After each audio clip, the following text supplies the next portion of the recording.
Obrigado, Sr. Presidente. Senhora Deputada, sobre esta última questão, dizer que o controlo sobre cargas com radioatividade é muito apertado. Foram várias entidades que depois dessas denúncias foram fiscalizar, não havia nenhuma radioatividade na carga desse navio. Não havia nenhum problema e, portanto, queria aqui deixar isso claro desde já. Eu não disse que nós não podíamos fazer nada. Eu admito que foi essa a conclusão que retirou. Era importante que nós tivéssemos presente que, neste momento, o melhor que nós podemos fazer pelo Porto de Lisboa é mediar as partes no quadro legal que nós temos. O pior contributo que nós poderíamos dar é acharmos, pensarmos, sejam os deputados, seja o Governo, que nós podemos estar acima da lei e fazer o... Não, eu sei, não estou a dizer que disse isso. E que podemos fazer aquilo que são as competências de outros. Não estou a dizer que foi o que o PSD disse. Neste momento, o que é que nós, pelo facto de nós estarmos a atuar como temos estado a atuar, nós hoje já podemos falar em serviços mínimos a ser cumpridos, o que já é um ganho. Isto é, quando a senhora deputada, e já vamos à questão da cidade de Lisboa e da sua relação com o Porto. De qualquer forma, o Porto de Lisboa está a trabalhar. Quer dizer, vamos lá ver uma coisa, se o Porto de Lisboa não estivesse a trabalhar, nós íamos perceber. Íamos perceber da pior maneira na região mais populosa do país, que é a região de Lisboa, e nas regiões autónomas. Mas é que íamos mesmo perceber. Portanto, obviamente que o Porto está a operar, felizmente, para todos nós, felizmente para a nossa vida, para a atividade económica que nos sustenta a todos. Os problemas que nós temos são problemas antigos, como dizia. Eu quando falei das os 123 pré-avisos de greve foram entre 2008 e 2018, 10 anos. Só para percebermos que nós temos este problema desde 2008. É muito difícil atrair linhas para o Porto de Lisboa num quadro destes. Muito difícil.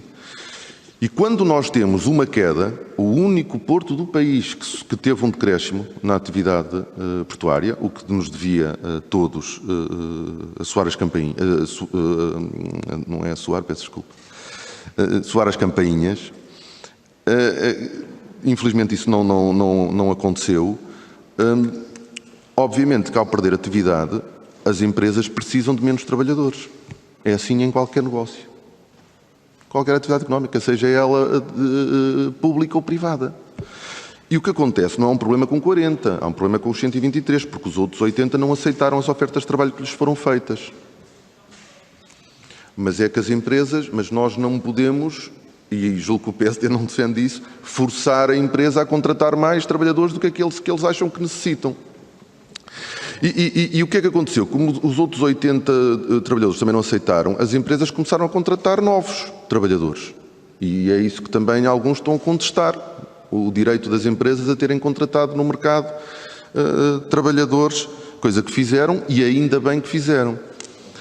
Nós, e reparem, nós não temos este problema em mais nenhum porto do país. O Porto de Lisboa não é um porto que pague mal quando comparado com os outros portos. Nós não temos o Porto de Lisboa a pagar menos que os outros portos do país.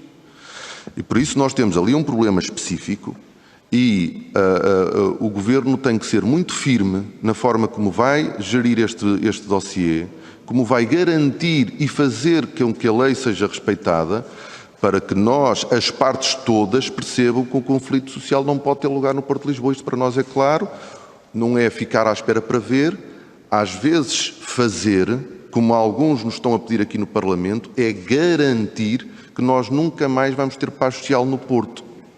Dirão a alguns deputados que nós estamos a tentar disciplinar uma parte. Não estamos a tentar disciplinar parte nenhuma. Nós queremos é que o Porto de Lisboa tenha a paz social necessária para trabalhar, para crescer, para servir as populações.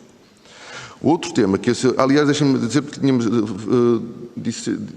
quando fez um comentário sobre cientismo, eu tinha-me esquecido, porque o Sr. Deputado do Bloco de Esquerda tinha referido as baixas médicas, quando um trabalhador está doente, o que é absolutamente verdade, eu não podia deixar de vos dizer aqui que a percentagem de baixas no Porto de Lisboa é demasiado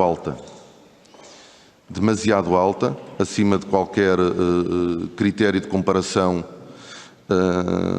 e isso é uma questão que nos está a preocupar, nomeadamente em trabalhadores grevistas, em trabalhadores que estão em greve. E, portanto, é uma questão que, obviamente, nos preocupa se estiverem doentes e preocupa se não estiverem doentes. Preocupa das duas maneiras. A sinistralidade, ao contrário do que foi dito pelo Sr. Deputado José Soeiro, não aumentou, e queria aqui deixar isso, porque depois, entretanto, nas intervenções vão-se passando algumas ideias que não correspondem à verdade e é importante clarificá-las.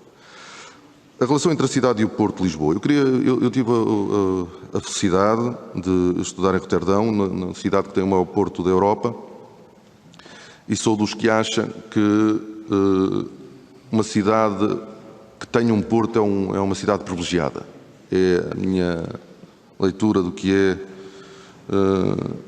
um porto e a importância que ele tem para uma vida em sociedade, no desenvolvimento de uma cidade, e como a senhora deputada aqui disse bem, no que diz respeito então a Lisboa, a relação é milenar, confunde-se com a própria criação da cidade. É, aliás, o que acontece com muitas cidades portuárias, mas Lisboa, obviamente, de forma muito firme.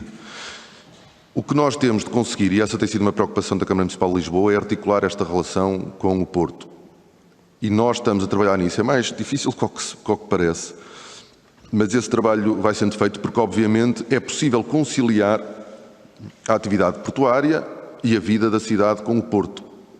O Porto de Roterdão é um dos principais focos de turismo da própria cidade. Visita-se o Porto das mais variadas maneiras. Isto para dizer que é possível, e esse trabalho está a ser feito. A administração do Porto de Lisboa, que é responsável por toda a faixa ribeirinha, tem essa preocupação e depois, obviamente, há uma negociação em curso há muito tempo com a Câmara Municipal de Lisboa para que algumas partes do Porto que não estão afetas à atividade portuária possam ter uma maior participação, se não mesmo gestão direta. Isso é um trabalho que se tem que fazer, que como dizia, é mais difícil do que parece, diretamente sobre esses espaços que não são utilizados na atividade portuária. E, portanto, neste momento nós temos a administração do Porto de Lisboa a gerir zonas do território da cidade que não estão afetas à atividade e que, portanto, é para nós de bom senso que elas sejam geridas pela autarquia, uma vez que não estão a ser utilizadas para a atividade diretamente portuária.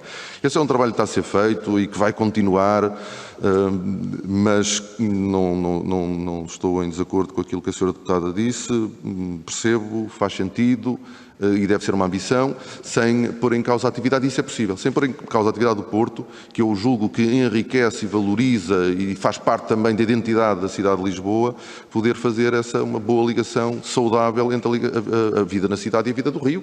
O Rio, que é também cidade, e cidade, neste caso Lisboa, também Rio.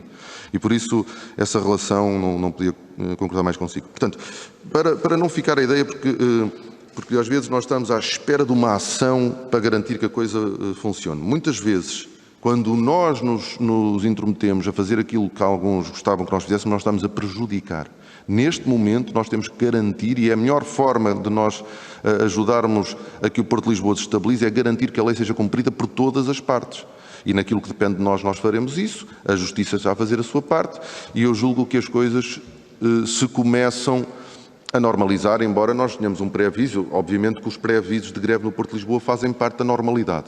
Nós queremos uma normalidade diferente no Porto de Lisboa e nós vamos continuar a acompanhar para que não tenhamos no Porto de Lisboa o mesmo nível, um nível de conflitualidade sem paralelo no resto do país. Quer dizer, o Porto de Lisboa é de facto, e nós podíamos, porque pode haver essa tentação de responsabilizar o operador turco.